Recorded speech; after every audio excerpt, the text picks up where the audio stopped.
አዲስ ፓስፖርት ለማውጣት ወይም የቆየባችሁን ፓስፖርት ለማውጣት ወይም ለማሳደስ አስባችኋል? በዚህ ቪዲዮ ምንም አይነት ደላላ ወይም ደግሞ የሰው አጋዥ ሳያስፈልጋችሁ ከመጀመሪያው እስከ መጨረሻው ያለውን የፓስፖርት አሰጣጥ ሂደት በቀላሉ 10 ደቂቃ በማይሞላ ሂደት ውስጥ እንዴት ማውጣት እንደምትችሉ አሳያችኋለሁ።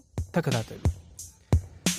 በኦንላይን ቀጠሮ ለማስያዝ በመጀመሪያ ደረጃ ማንኛውም ሰው ፓስፖርት ለማግኘት ቀጠሮ መያዝ ያለበት በራሳቸው በኢሚግሬሽን ድረገጽ በሞባይል መተግበሪያ ነው።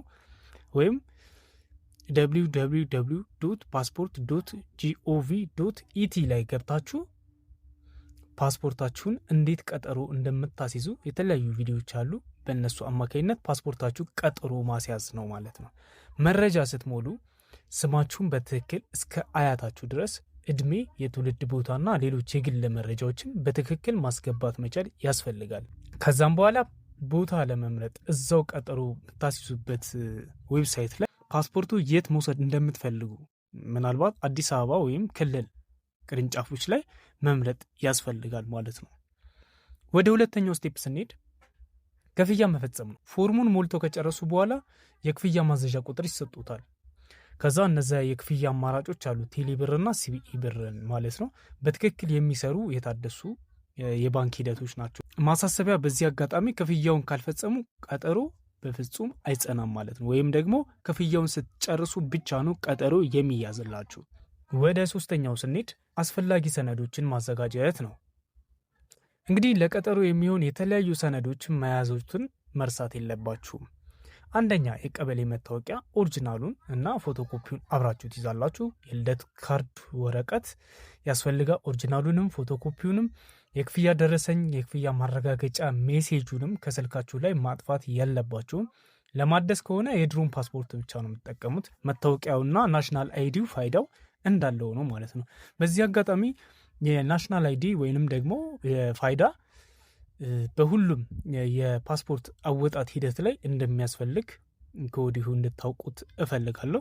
በአራተኛ ደረጃ የተቀመጠው በቀጠሮው ቀን መገኘት ነው። በተሰጣችሁ ቀንና ሰዓት ወደ መረጣችሁበት የኢሚግሬሽን ቢሮ ሄዳችሁ እነዚያም የጣት አሻራን ወይም ደግሞ ባዮሜትሪክ የምትሰጡበት ጊዜ ነው። የጣት አሻራ ከሰጣችሁ በኋላ ፎቶ ይነሳሉ።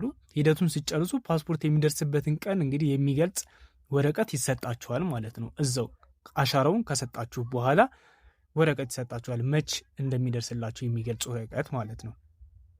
ወደ አምስተኛውና መጨረሻው ስንሄድ ፓስፖርትን መቀበል ሂደት።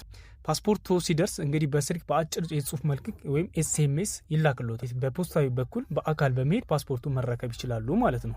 ዚስ ኢዝ ደን። እዚህ ጋር አንድ ማወቅ ያለባቸው ጠቃሚ ምክር አለ። በስተመጨረሻ አጭበርባሪዎች አሉ፣ ይጠንቀቁ። በተለይ ክፍያ ስትከፍሉ ምንም አይነት የግለሰብ አካውንት ገንዘብ መላክ የለባችሁም። ምክንያቱም እንደዚህ አይነት አሰራር የለም ማለት ነው። በሁለተኛው ደግሞ ምነግራችሁ ጊዜዎቱን በጣም መቆጠብ አለባችሁ።